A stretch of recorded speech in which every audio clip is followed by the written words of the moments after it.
Hello, everybody. Welcome to Proprietary Trading. My name is Robb Reinhold. I am joined by Mr. Darren Fischer, who is the CEO of Maverick Trading. And Darren has a ton of experience in this industry, so I definitely would love to hear from him. But I really want to go through the history and evolution of prop trading. And let me just quickly start off that when I use the term prop trading, that's just a short market term for proprietary trading. So don't be confused by that. Prop trading is proprietary trading. Now, I've been a trader since the mid-90s, and it's really interesting how the market has changed and how the industry around it has changed. And we're going to be going into a lot of those things that have changed, but we're really going to be talking specifically about how the world of prop trading has changed and how it was back in the 80s and 90s, how it was in the 2000s, and really what it's evolved into. Because one of the first questions we always get from people that don't know the industry is, what is proprietary trading? And so we wanted to do this session to really bring that out, talk about the history of it, how it came about, how it works, and really what you should look for if that's something that looks like you want to be a part of. If you want to be a prop trader, what are the things you should look for in a prop trading firm? All right, so let's go ahead and jump into this here. Now, before we just jump into prop trading, banks, broker-dealers, all this stuff, I really need to get some terms out there. And one of the very first things you need to think about or know about is how the market works. Now, I've got this titled Market Participants. So in this market, there are millions and millions of participants. And each participant has a different role in the transaction. So if you go back all the way to the history of the New York Stock Exchange, before there was even a building there, on Wall Street and Broad Street, the word got out that if you wanted to trade stock certificates, you went there on Lower Manhattan. And so they went there, and that's where you would buy and sell stocks and other things from people. And that became a pretty popular place. And became so popular, they had to put a wall on the street to keep the livestock out. Now, it's funny because Wall Street got its name from that, and it was supposed to be to keep the animals out. Some people say it's supposed to keep the animals in the trading floor, but that's basically where they built the New York Stock Exchange. So that was an exchange. Now, to be able to go into that exchange, you had to be a member, very, very exclusive. And memberships became very expensive. And pretty soon, the average person was priced out of being able to go into the New York Stock Exchange. So, basically, what evolved from that were companies like Goldman Sachs, Merrill Lynch, Morgan Stanley. These were companies that had seats on the exchange that would go in and make transactions for you. Now, these are called broker-dealers. So when you hear the term broker-dealer, this is simply a company that has access to the markets, to the exchange, and they will enact transactions for you. So again, if you are a customer of E-Trade, TD Ameritrade, Merrill Lynch, they are your broker-dealer. So the broker-dealers are in there in the markets making trades all the time. Now, technically speaking, the public, you, myself, hedge funds out there, they are not in the market making trades. They are sending orders to broker-dealers, and the broker-dealers are going to the markets to make trades. So as you can see here, these broker-dealers, they play a big role. And they have lots of regulations they need to follow. And for their services, they are paid a commission. So they're going to charge you a commission to do business at the exchange. Now, the last group I want to talk about of market participants are the market makers. Right now, market makers, their role is actually really, really important. And I always get the question from people who don't really know how the market works is, Rob, what if I go to sell a stock and there's no one there to buy it? Okay, well, that's totally impossible the way that these markets work now. Market makers are companies that are in there and they are making a market. What that means is they must always be buying and always be selling. They must always have a bid out there and they must always have an ask out there. And their job is to facilitate liquidity. meaning that when everyone is selling, they need to be on the other side buying. And when everyone's buying, they need to be on the other side selling. So market makers help create liquidity. Now you ask yourself, who are the market makers? Well, again, these are companies as well. Now, companies like Morgan Stanley and Goldman Sachs, they are going to have market maker divisions. So there'll be divisions of these big banks where they are doing market making. There's also going to be smaller companies, private companies that are just in the business of market making. So the reason the market makers are there is that when all the orders are coming in from the broker dealers around the world, the market makers are there to create an orderly market where people will get executed on their transactions. So whenever there's a big supply and demand imbalance, it's the market maker's job to go in and balance out the other side. So this is how the market works. So whenever you, me, a hedge fund, we are simply sending our instructions to broker dealers, and the broker dealers are the ones actually facilitating the trade and taking care of the transaction. So again, I just wanted to go through that really quickly just to make sure everyone understands, because these are a lot of the terms we're going to be using in here today. All right, let's talk about how the exchanges of today work. Now, as I mentioned earlier, the New York Stock Exchange had a very not so noble beginning, but today the New York Stock Exchange and the NASDAQ, they're considered the major stock exchanges. Now, of course, we have other exchanges where other products are traded. We have the CME, the Chicago Mercantile Exchange, where a lot of the commodities are traded in the interest rate products. We have the New York Mercantile Exchange, where things like oil are traded. But we're just going to talk about the major stock markets. Now, 10 years ago, I would have had to put the New York Stock Exchange, the American Stock Exchange, and the NASDAQ, but the American Stock Exchange got bought out by the NYSE, and they basically closed the building of the American Stock Exchange. So right now, we really just have the NYSE and the NASDAQ. Now, this is where people think this is the market. That is not true. The market is much, much bigger than this. There are things out there called ECNs, Electronic Commerce Networks. Now, ECNs were really the first thing that allowed me and you to trade online. Back in 1997, this is when I started trading. I was one of the first traders at Maverick Trading. And the way that we would make trades is we would make trades through these ECNs. Now, these are just small little exchanges on their own, but they are inside of the umbrella of the New York Stock Exchange and the NASDAQ. However, you can now go and facilitate a trade on one of these ECNs. For example, in the past, you would send in an order to buy 100 shares, and inside the New York Stock Exchange, it would match you up with someone wanting to sell 100 shares. And if no one wanted to sell 100 shares, one of the specialists there, which is the market makers on the NYSE, they would sell you $100 or 100 shares out of their pocket. Now, before technology got where it is today, this was the only way to do business inside the exchange. But they set up these electronic commerce networks, ECNs, and it allowed the small trader for the first time to go in and make an order. So again, you could send your 100 share order to ARCA. And if there's anybody on the other side selling 100 shares, it would execute the transaction, and these transactions were under a second. They're fractions of seconds. Whereas if you sent an order to the New York Stock Exchange, remember, they were still using phones back then. They're still calling on the phone, walking down to the pit, making the trade. It might take you several minutes. Now, when Maverick first started out, this was the world of trading. And I remember in our first trading platforms, you had to say where you wanted your order to go. So you would have to go out and look on what's called a level 2 screen. A level 2 screen is where you see all the bids and asks. So I'm going to draw this out real quick here.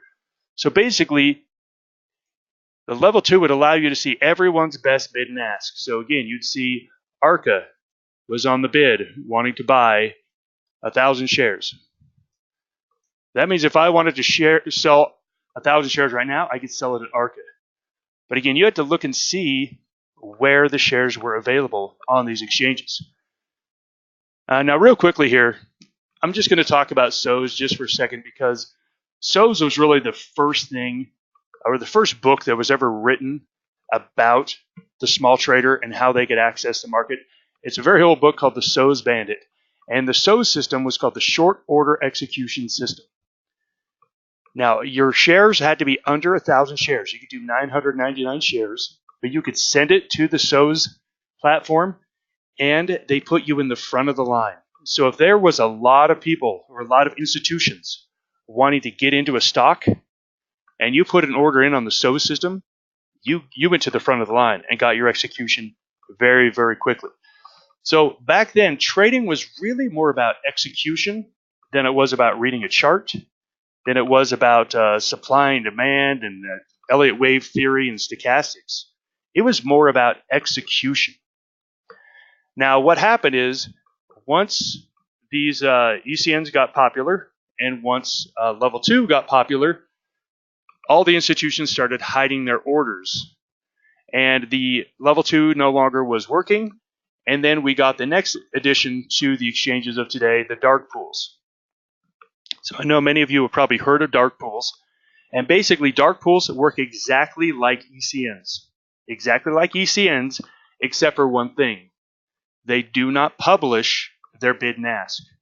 So when we look at a quote, so if you go and you look at a quote on Microsoft, and Microsoft is going to be quoted, it's going to say, okay, the bid is 110 and the ask is 110.02. So what that's telling you is that someone is out there buying at 110, someone's out there selling at 110.02. That's what it's telling you, the best bid and the ask. You are seeing the best bid and the ask for one of these exchanges, or again, the New York NASDAQ or one of these ECNs. However, there may be someone buying at 110.01 in one of these dark pools. And the way these dark pools work is you don't get to see them unless you pay them. That is the key. If you want to have extra liquidity, you want to be able to move shares where no one can see them, you've got to pay up for access to these dark pools. So what happened is a lot of the trading went into these dark pools. Now, it doesn't mean it's totally dark. These do get reported to the NASDAQ, and they are included in end-of-day volume, but we just don't get to see the best bid and the ask. So we don't get to see all the liquidity out there. So again, this is how trading used to work. It was definitely, as you can see, it was more about execution than it was about reading charts and using technical analysis. All right, so again, I wanted to explain how markets worked. I want to make sure everyone has a good understanding, at least the basics of how the market works. Because now we're going to talk about what is a trader. And the funny thing is this is one of those terms where everyone could tell me kind of what it is. But when it comes down to being very specific, there are lots of different types of traders. And so what we're going to talk about people that actually facilitate trades, people that actually make trades in the market. First one, we have the market makers. We talked about them. Their job is to simply create liquidity. They're not really trying to make any money other than buy on the bid and sell on the ask. So that's a market maker's job. Their job is to, again, on Microsoft, buy shares at 110 and sell them at 110.02, and do that all day long as much as they can, as close together as they can. Their job is to create liquidity, and that's really what they're there for. So again, there are people that have jobs as traders, and they are market makers.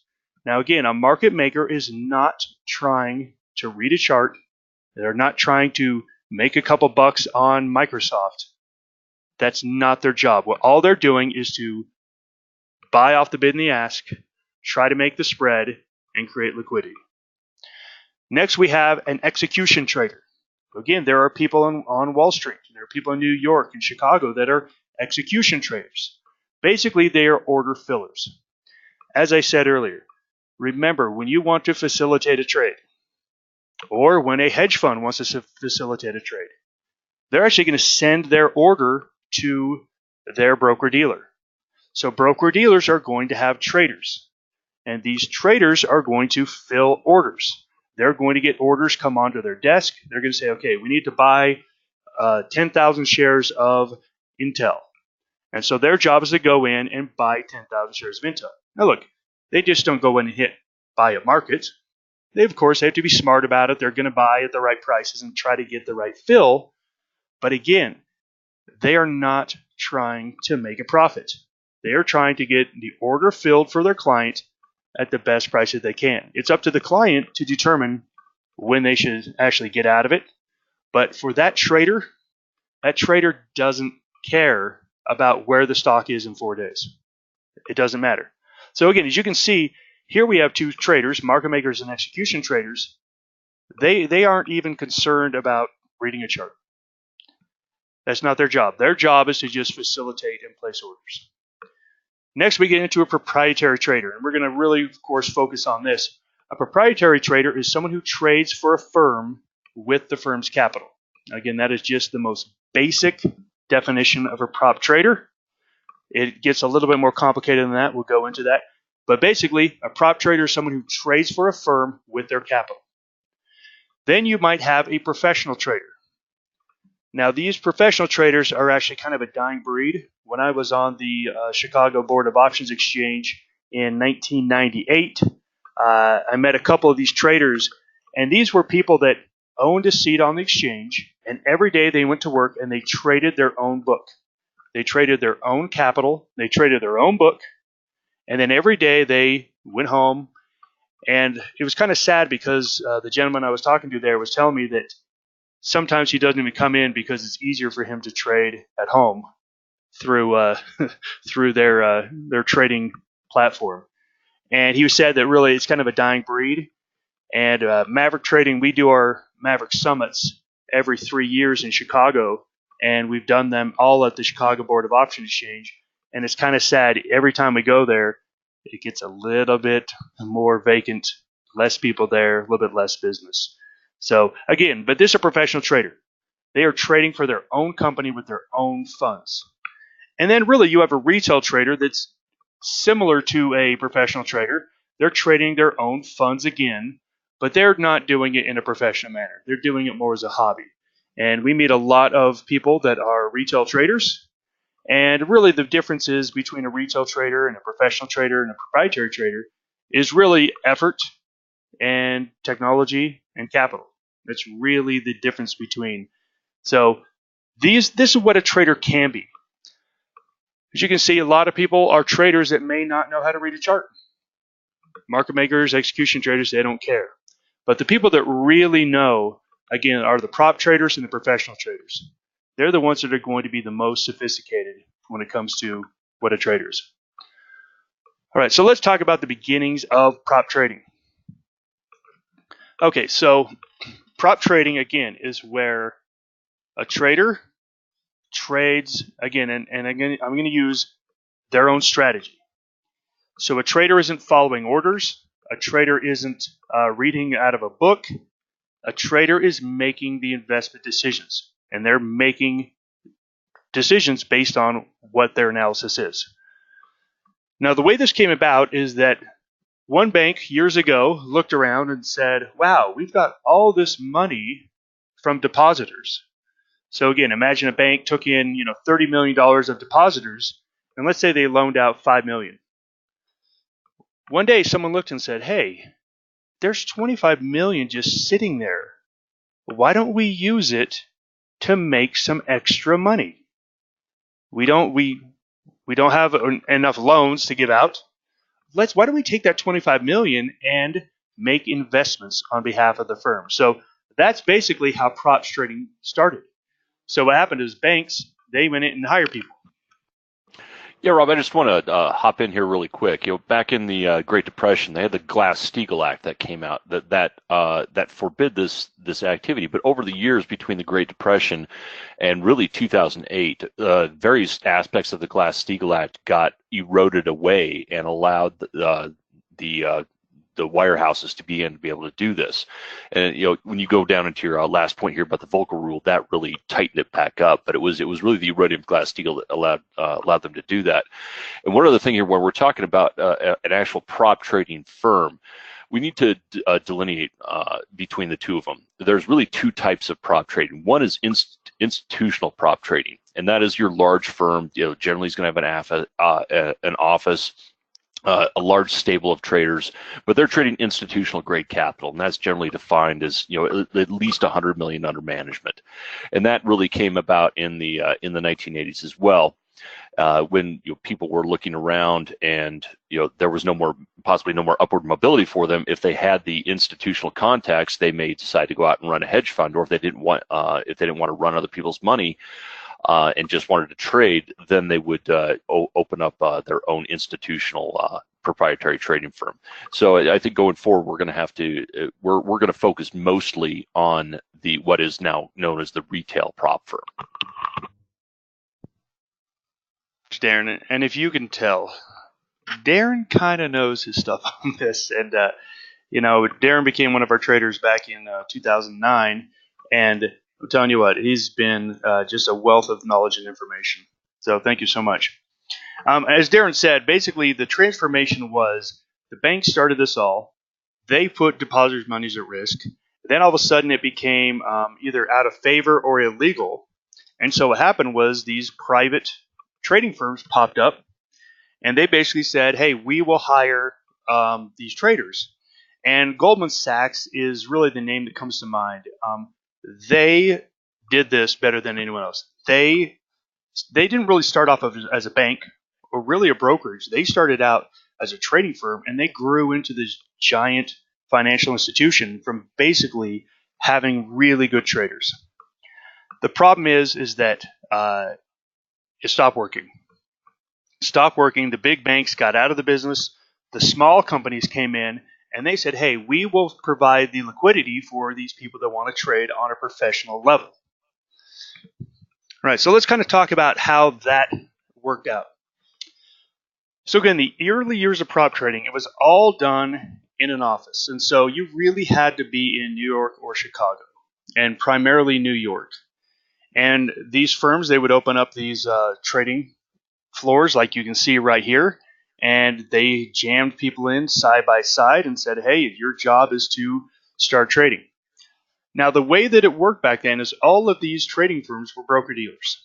So remember, we talked about what a broker-dealer is. A broker-dealer is just simply a company that facilitates the trading between an individual or an institution and the market. And so really, as you can see here in this business, in this setup, the prop trading firm was really just like E-Trade. That's really all they were, is they were setting it up. Hey, why don't you come in and trade here on this desk? We'll let you rent out this desk. We'll provide you a T1 internet line. We'll give you software, and we'll give you an internet connection, and that was it. Now, one of the things that was really popular back then were ECN rebates. Now, ECN rebates, the electronic commerce networks. Remember, I told you they came about in 1997, 1998. And of course, all of these ECNs were private companies. And they wanted to grow their business. The only way for an ECN to make more money is to have more trades done on their platform.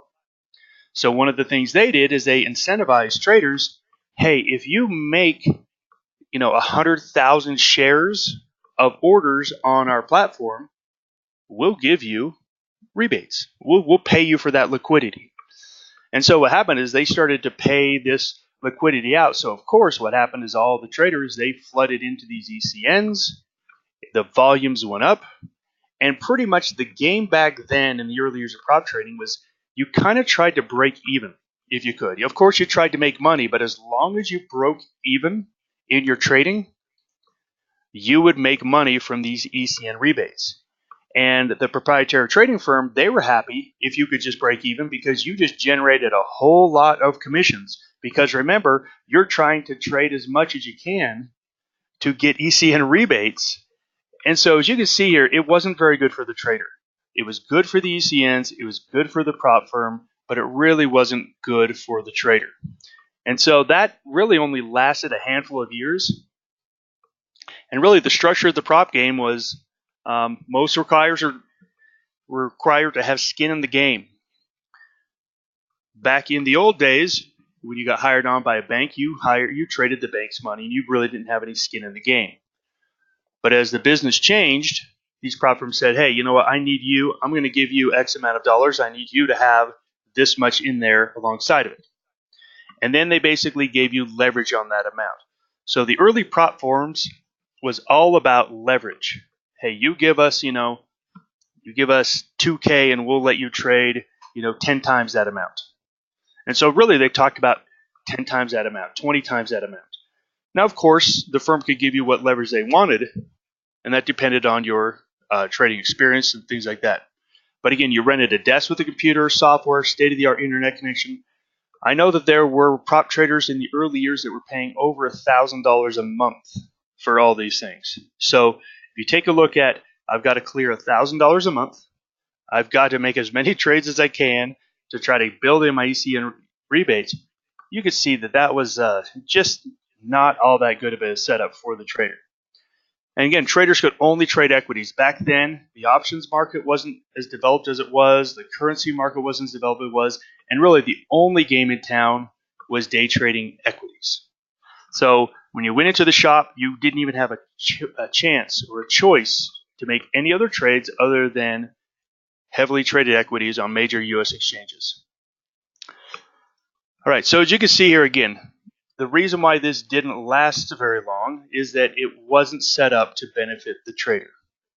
It was set up to benefit the ECNs, it was set up to benefit the prop firm, but it really wasn't set up to benefit the traders.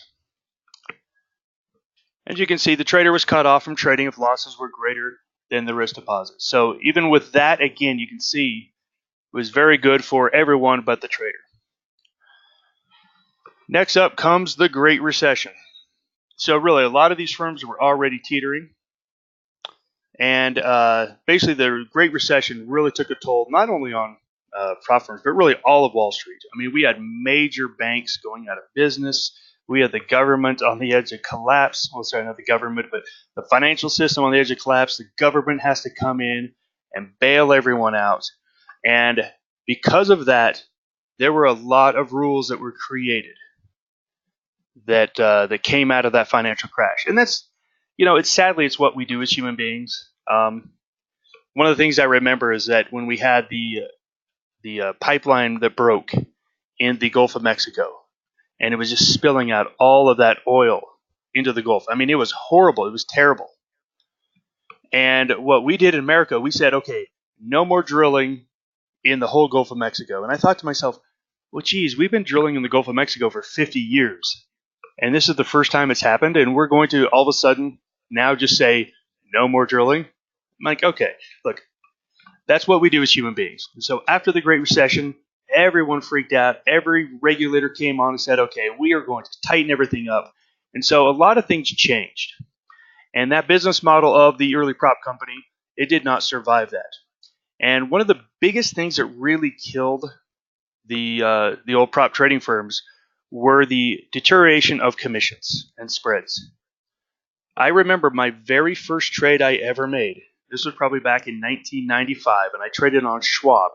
Charles Schwab was the very first company to offer online trading to the guy on the street. I paid $59 for my first trade, and guess what? If you were under $100 in commission, that was amazing. That was absolutely amazing. $59 was my first online trade.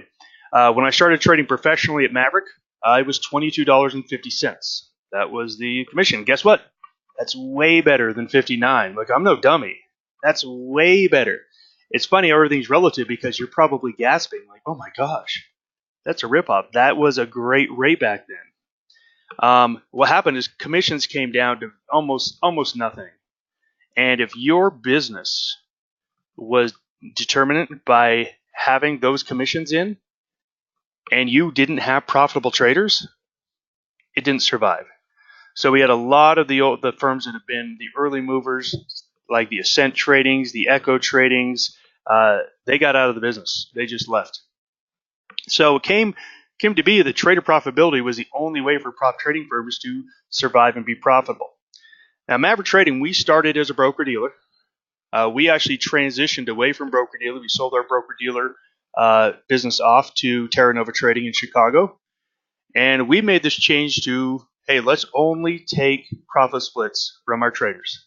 Let's not have any commission markups. We don't want to make any money on commissions. We want to make money off of our traders being profitable. So we'd actually already made the switch in 2007. But really what happened is all the prop trading firms found out that, hey, we better help our traders make money because the old system just doesn't work. So you started seeing a lot more emphasis on training, support, risk management. Yeah, I just want to jump in here again, Rob. I think this really caught a lot of the traditional broker-dealer prop firms by to put them between a rock and a hard place, because they had set up all their infrastructure to encourage more trading and encourage really the use of leverage. Let's give you as much leverage as possible. When you take a look at it from a professional trading standpoint, you really should be trading less than what people were encouraged to do. So they had to shift their entire training program, if they even had one. They had to shift their entire support and coaching staff, if they even had ones that were working, and get away from encouraging people to trade to really teaching people and focusing on the risk management. There was a lot of firms out there, because I remember before I came to Maverick and I was looking at a lot of firms, there are just a lot of firms out there that weren't prepared to do that. They were still stuck in the idea of this is a commission generation game. And I would probably say half the firms that I even took a look at are no longer around anymore, because they didn't put in the alignment of interest between the firm and the trader that you really need to survive in this business nowadays. You, Darren, and I've known you for a while now. I'm guessing you researched all of them very extensively. I remember when Darren came on board, he sent us a very long list of due diligence stuff, like, this is what I need to know. I need to know this, this, this, and this. And I'm like, how did he know my dog's middle name? Like, he knew my dog's middle name. How? So I'm sure Darren looked into a lot of other firms. So I'm glad that we passed the bill on that one. All right. So I really wanted to just bring about, things have changed. And so the prop firms of today, they really are about the trader. And that's great to see, because if you weren't, you didn't survive what happened in 2008 to 2012. You just didn't survive it. And so when you're out looking for a prop firm, and again, let's back up a little bit, because maybe that was a little assumptive. Listen, a prop firm is really for people that want to take trading to the next level. And it's for someone that says, hey, you know what? I don't want to just be the casual trader. I don't want to be the person that works at a day job their whole life, and they make a couple trades on the side, and they watch Mad Money on TV a little bit, and then they kind of talk about how they do some trading with their friends. You know what? That's not what prop trading is for. That's what the retail brokers are for. That's what E-Trade is for. That's what Schwab is for. That's what TD Ameritrade is for. Prop trading is for people to say, hey, you know what? I want to make this a career. I want to make this a substantial part of my income during my life, and I'm ready to take it serious. I'm ready to put in time and effort, and I'm ready to invest in it. So if that's what you're looking for, and I understand that's not everybody, and for everybody that says, hey, that's really not me, you know what? Just go open up a TD Ameritrade account and buy some Tesla, complain about it when it goes down, and just do your thing. That's cool. That's totally cool. But look, if you really want to get into this business, then really you need to make sure that you're looking for the right things in a prop firm. Number one, I'm going to point out sustainability, or suitability and qualification testing. One of the things that has really hurt traders is that in the prop firms of the past, anyone with a pulse and a risk deposit was allowed to trade. Here you go. Here you go. Here you go. Go ahead and do whatever you want to yourself. We're not responsible. So really, there should be some suitability and qualification testing, and it's pretty crazy that we don't have that. Again, you want a firm with good software and technology. Again, your trading platform is going to be very important. Trading software, charting software, all very important. And of course, cost is going to be a big deal too. You want to take a look at the cost of those things and make sure you're getting the best for the cheapest. You want to make sure you have a good support and coaching staff. We'll talk about that here in a second, why that's such a big deal. But trading is a lonely, hard game, and you're going to need some people around you somewhere in your trading career. Again, regular meetings, this is something we do at Maverick. I'll tell you a little bit more about that later. But again, this is just all by yourself. The trader that is just by themselves in their office at their house, clicking buttons, all by yourself. No one's watching over them. That's really dangerous. And what happens is you make a lot of mistakes. You trade out of boredom. You blow your risk control because there's no one there to knock you over the head when you're being stupid. So again, so important. Again, risk management, that is the name of the game here. So again, you want a firm that has risk management. Of course, a firm that provides you trading capital. People ask me all the time, Rob, how much money do I need to start trading? And I always say, I think $200. Like, I don't know what the minimum is at the brokerages now. Maybe $200, $500. That's the minimum. And they go, oh, no. I mean, to make money. How much do I need to make money? And I always say, look, you need $100,000 if you're going to be trading equities, minimum. You need $20,000 minimum if you're trading forex or futures. That's just the minimum. And they always look at me like, oh, that sucks. But yeah, it does take a while to get that. But again, this is what a great thing about a prop firm is they have the capital. They have the capital. They want you to use the capital. You just want to make sure that you know how to use it properly. And of course, the way the prop firm works is you become a trader for the firm. You trade the firm's capital, and then you keep a percentage of your profits, and the firm keeps the other. So let's really go down this list because I want to make sure when everyone goes out and does due diligence like Darren did, Darren, the king of due diligence, I want to make sure that you know what it is you're looking for. Yeah, but you're stuck with me now. That is true. I did not do my due diligence on him. Just kidding. No, I trust me. There's no due diligence to do on Darren. He's the CEO of Maverick Trading now, and I'm just the janitor. So here we go. All right. One of the crazy things about trading in general, and I'm not just talking about prop firms. I'm talking about everyone. TD Ameritrade, E-Trade, Schwab, everybody. They will let anybody open up an account, put their money in it, and be an idiot. And then they'll say, oh, it's not our job. That's not our job. We're just the middleman. It's not our job to make sure that you know what you're doing. We'll let you ruin your life savings. It's not our job. So it's just crazy that everything in this world that we do, if you want to do surgery, if you want to be a doctor, there is so much you need to do to prove your proficiency.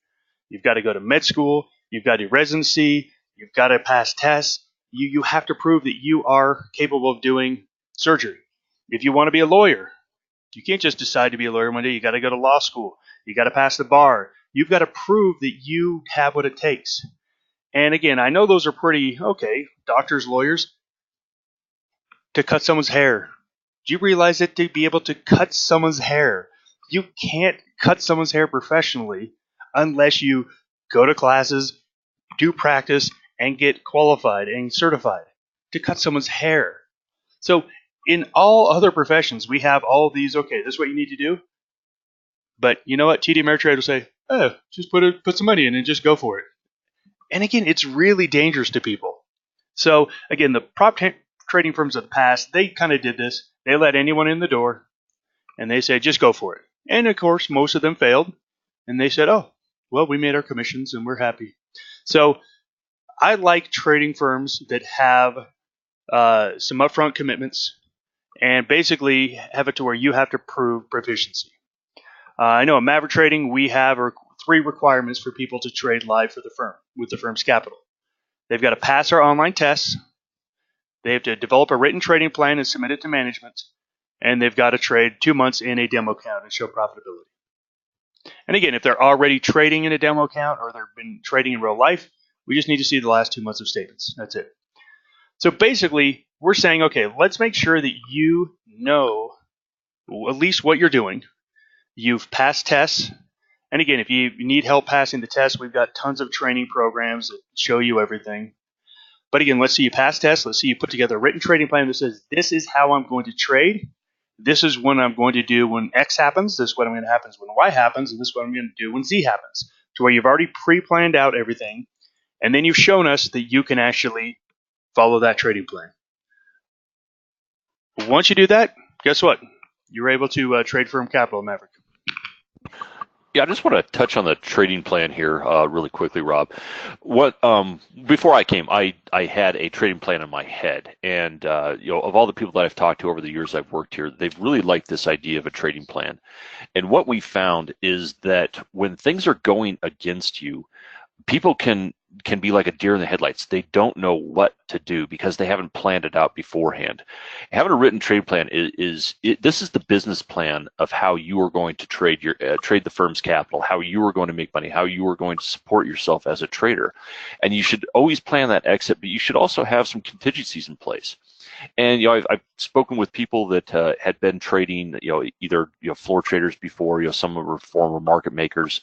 Some people had been out on their own. A couple that were execution traders for hedge funds, and they told me I had never had a written trading plan before, and I was running large amounts of money. And this is one of the best things that I've ever seen, because when this position went against me, when the sector rotation occurred, I was able to just calm down, look into my trading plan, say, I've already thought this is what I'm going to do.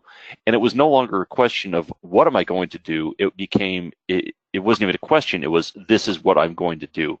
And we find that people are able to get out of bad positions much more quickly, realign their portfolios much more quickly, and actually trade with a lot less stress.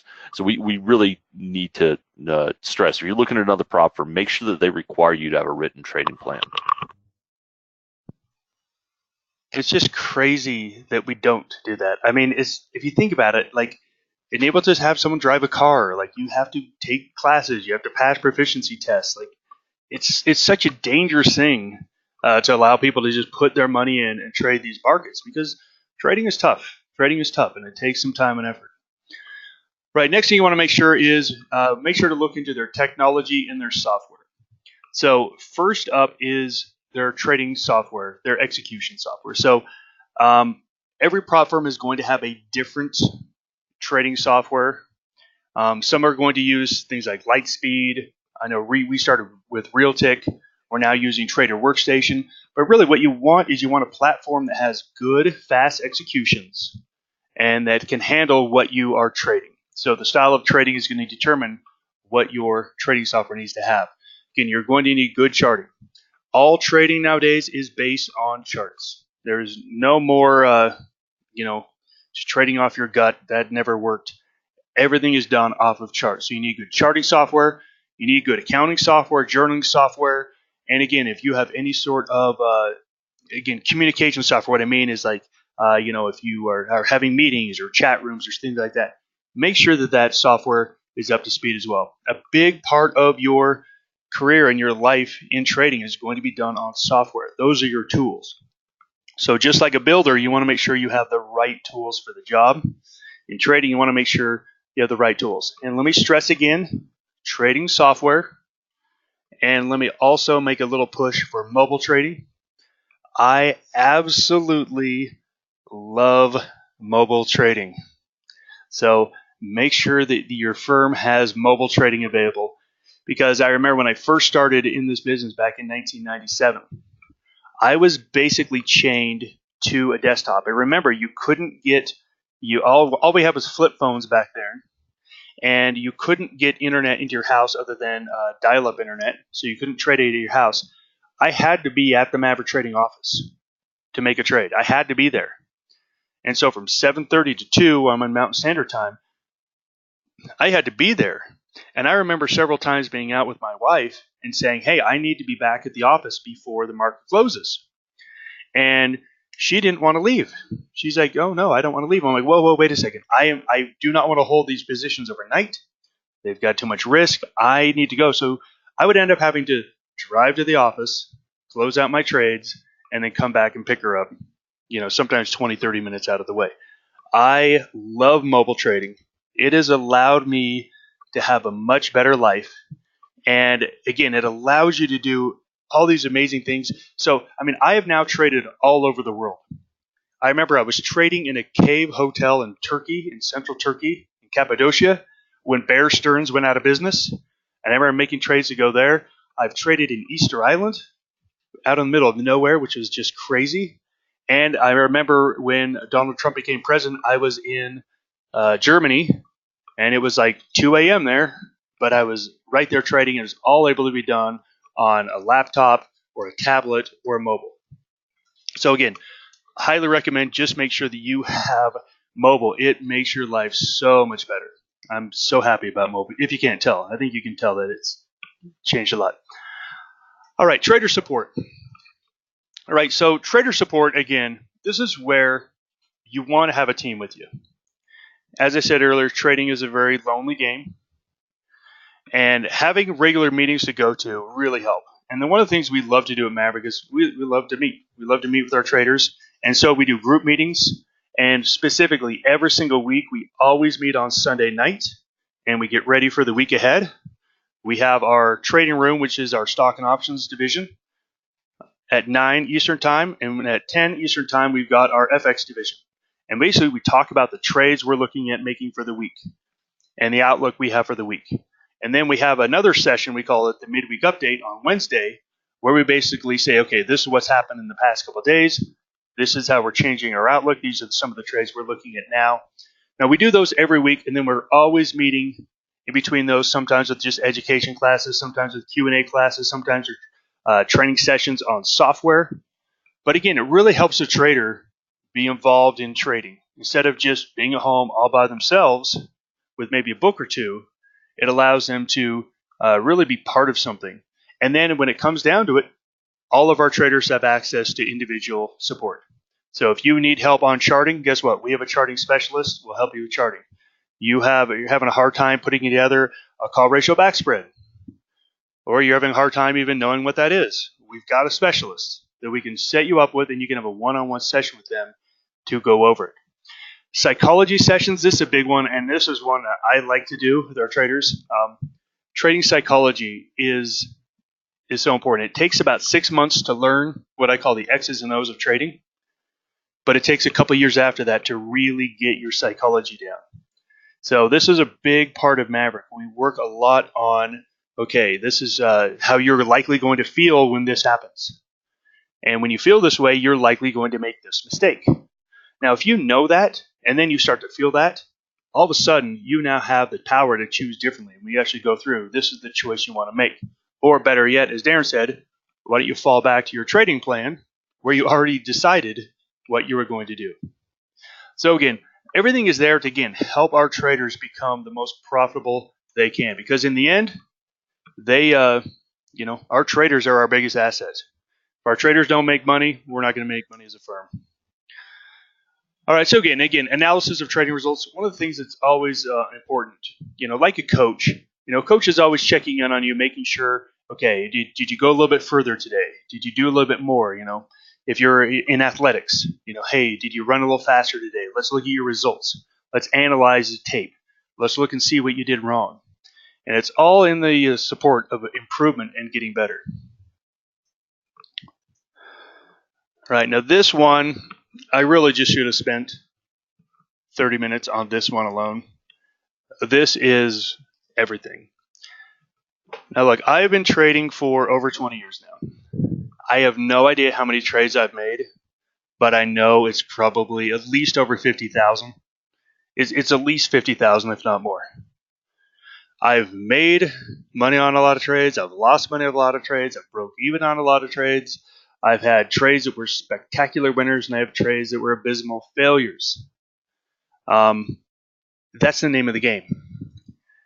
Risk management is where you win, because I don't care what system you use. And this is where whenever we have traders put in their application for Maverick and they say, okay, well, I've got this strategy that's 95% accurate. Okay, what happens on the 5%? Oh, it's a blow up. It's a real, you know what. And it's like, well, that doesn't work. I don't care if you make money 19 out of 20 times. If you make $1 19 times, but on the 20th time you lose 500, it's not a good strategy. It's not a good strategy at all. So risk management is absolutely huge. So we focus a lot on this. It's why we love options trading. Options trading allows you to put yourself in situations where your reward is guaranteed to be greater than your risk. It's amazing what you can do with options. And the biggest thing about risk management, and I'm a big believer in this, it's called forced discipline. All right, forced discipline is basically when you don't want to do it. So remember when you were a kid and you didn't want to do your homework, or you didn't want to clean up your room, or maybe you didn't want to eat your peas, and your parents made you do it, and you're like, what'd they do? And then you realize as an adult, those things are pretty important. Actually, eating your peas is not important, so scratch that one. But finishing your job, finishing your homework, cleaning up your room, your parents were doing that because that was what you needed. You needed to turn into a fully developed adult that knew how to clean up after themselves and to go to work. That's what that was about. That's what your parents were doing. It wasn't about they were doing it because, they would just want to yell at you. They wanted to make sure that you knew how to get your work done. And so, just the same thing as a starting trader, as a beginning or intermediate trader, you are going to not want to do risk management. And what I mean by that is you're going to have a position go against you, and you're going to say, well, I bet it's going to come back. I'll let it go. This is where you need someone to step in and say, okay, what are you doing? Let's talk about it. And then you're going to be like, well, I don't want to take this loss. And then we're like, okay, well, how about this? Why don't you take half the loss and then take the other half here? Again, we'll work with you. We'll talk with you about, okay, well, how do you mitigate this risk? Or maybe we say, hey, why don't you just go ahead and buy this put option, and all of a sudden your risk is gone and you don't have to worry about it anymore. To have someone there looking over your shoulder, especially in those times when you don't want to do the right thing. And that's the hardest part of trading, is that trading forces you into some bad situations. And the market's very good at it. And to have someone there on your team show you, hey, look, if you sell this call here and then you buy this over here, you can turn this into a minimal loss if things go against you. That's where you need the help. So again, you need a risk management partner that's watching your trades, watching your overall risk profile, your account balance, and everything. You need some help here. And again, this is just the number one thing. So when you look into it, make sure that they have really great risk management. I think one other thing to talk about here is, for a trader that is not trading with a plan or is new to trading as well, sometimes when a bad thing happens to a position or a portfolio, the trader can't see the forest for the trees. And you really need that second set of eyes that is dispassionate about the position, that can take a look at it and show you some options. There, like Rob said, there may be some more options rather than just booking the loss or having to sell, having to buy. We can do different things. We can change it up with options. We can do a different offsetting position over here. You can hedge out the whole portfolio. So it's important, even if you are versed in that, sometimes you don't realize the options that are in front of you. You get what we call target fixation. You're focused on one thing that might not be palatable for you to do. You need someone else to come in and say, well, you've got, option A is one thing too, but you also have option B, C, and D. What's going to work best for you to get out, to get through this and move on? You always have to ask yourself, and Rob is very good about saying this. He said it to me, several times. If I've been in a position that has not been working out and I've been bullheaded about it, he's asked me, is this the hill that you want to die on? And the answer is universally no. So sometimes you need someone else to ask you that question and to bring you right back on track so you can live to fight another day, really. I always say that. I always say, look, people usually say, well, I got into this position because I felt this and this. And now they're like, is it going to be the position that kills them? Like, wait, are you really telling me this is the hill you want to die on? This is the stand you want to make? And they're always like, no, you're right. This was a bad trade. Let me just get out of it. And they get out of it. And they move on and they make the money back. So I do like that saying. Is this the hill you want to die on? All right. So, of course, a prop trading firm, the big benefit is they provide capital. So when you're looking into a prop firm, make sure they provide enough capital out there to make it worthwhile. I'm definitely not going to name any names here. So you're going to have to do your own due diligence. But there are some firms out there that are prop firms. But basically, they're going to start you out with a very small amount. Like $100, $200, $500. Now, look, and they're saying, look, you should be able to make money on $200. And they're right. They're right. You should. If you're a good trader, You can take that $200 and turn it into $250. Now look, that's a 25% return. That's a really good return. The problem is it's 25 bucks. And so there are some firms out there that will basically give you small amounts. But look, all the firms out there, if you prove to them that you are good at trading, they all want to give you more money. That's the point, is they all want to give you more money if you're going to be a profitable trader for them. But some are going to start you out with really small amounts. So I would definitely ask about the amounts you're going to be starting with and make sure you make your decision on that. The trader should have a clear understanding of what it takes to trade with more capital. So again, what does it take to trade with more capital? At Maverick Trading, we make it very simple. I was going to say very simple, but then I'm going to have like 5 caveats. Very simple, meaning 2 consecutive profitable months earns you a capital increase. Now, again, we have what's called the high watermark. I don't want to get into that, but again, it's 2 profitable trading months above a high watermark. If you don't know what high watermark is, look it up. You'll probably get some pictures of some flooding that was in Pittsburgh in the 70s, but anyway. All right, again, make sure you know what the profit splits are, and the profit split should be in the benefit of the trader. So really, the industry standard right now is somewhere between 70 and 80% goes to the trader. Some firms have lower and some firms have a little higher, so just make sure that you understand what the profit splits are. And then traders should have bonuses for outperformances. So again, it's one of these things where you want to make sure that you are getting compensated for the work that you're putting in. All right, so let's kind of go ahead and kind of wrap this up. The first thing you want to decide, again, thank you very much for joining us. And hopefully you've learned something about the market, about trading, about prop firms. But really the biggest thing you need to ask yourself is, okay, am I more of an amateur trader? And that's fine. Look, I'm not here to say what you should do. But being a real professional trader, it's not an easy career. It takes time and effort, and it takes training, and it takes everything it takes to be successful in anything else. It takes effort and time. And if you're not really going to do that, then you know what? Open up your E-Trade account, put some money in it, play around. Again, I already know you're only going to trade Amazon and Tesla. And I mean, this is Netflix, so you got to trade Netflix too. But that's fine. That's fine. But if you really want to be a professional, where you say, hey, you know what? I am going to make this a major source of income for me in my entire life, then you really should be looking into a proprietary trading firm if you don't have a boatload of capital yourself. Just make sure you're looking into the right firm. Make sure it fits what you're looking for. And make sure it fits your trading style. Again, most prop trading firms of today only do equities. Some do options. We specialize in options. We're like the opposite of every firm. We specialize in options, and we do equities on the side when needed. Whereas other firms, they'll do equities primarily, and they'll do some options on the side. If you are a futures trader, make sure that the firm you're looking into allows you to trade futures. If you're a Forex trader, make sure you are with a firm that allows you to do Forex. If you don't know what kind of trader you'd like to be yet, well, then look into it. Call around and see which ones are going to have the best training programs for you.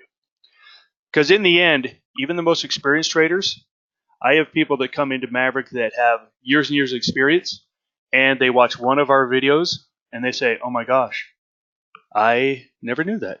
Yeah, guess what? I'm still learning. I am still constantly learning. I've been in the business for over 20 years now. I'm still reading books. I'm still trying to figure things out. I'm still learning new softwares. I'm still trying to learn how to program better. I'm trying all these things because that's what it takes to be successful long-term in this business. Make sure they have good support staff and, again, access to capital leverage. Then, of course, like everything, not just with a prop firm, but everything, just make sure you have an understanding of all the costs. Because there are people that come to us and they say, well, I just want to trade totally for free with no risk on my end. And we say, we thank you very much. We love you. And we wish you the greatest of success. And good luck finding anyone who is going to give you capital for free with nothing on the hook. So all the firms are going to have costs. Make sure you have a firm understanding of all the costs and commitments it's going to take on your end. So ask questions. And if the firm is reluctant to answer those questions. Again, I don't want to tell you what to do, but I think that tells you what to do. All right, so let's do one last pitch here. Maverick Trading. We have two separate divisions, options and equities. Our options and equities division is called Maverick Trading. Our Forex division is called Maverick FX, Forex and Futures. So we would love for you, for the fact that you came here and saw this, we would love to invite you to our trading room. We would love for you to come and see what we do on a weekly basis, what we talk about with our traders, and how our traders interact with us. So if you are interested in that, you are going to be reached out to by one of our recruiters. They're going to send you an email and basically say, hey, thanks for coming to this and watching it. Are you interested in a 7-day trial? Are you interested to join us in our FX room or trading rooms? Look, come see what we do. We've been doing this for a long time. I really like how we've put everything together in this firm. So come in, take a 7-day trial. One of the things I always tell people is go take our trader personality test. That's really interesting. And it's the first thing we have our traders do when they come in as new traders in Maverick is take your trader personality test. It's based on the Myers-Briggs personality test. And then basically, when we figure out your personality style, we'll tell you, hey, these are all the mistakes you're likely to make with your trading personality. These are the things you're going to do well. These are the things you're going to not do well. And you actually start your trading plan. The first thing you say is, what is your personality style? And then you basically build your trading plan around your personality style. So if you are an extrovert, you already know that overtrading is going to be one of your downfalls.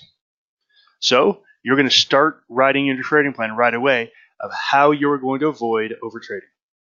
So it's just, to me, it's a very interesting thing that's very proprietary to Maverick. And again, of course, we're always looking for traders. So if you are interested in becoming a trader for Maverick, just go onto our websites, click the apply button, and it'll take you through a series of videos and information. And then basically put in your information, and a recruiter will reach out to you and start the interview process. That's all I have for you. Darren, do you have anything for anyone?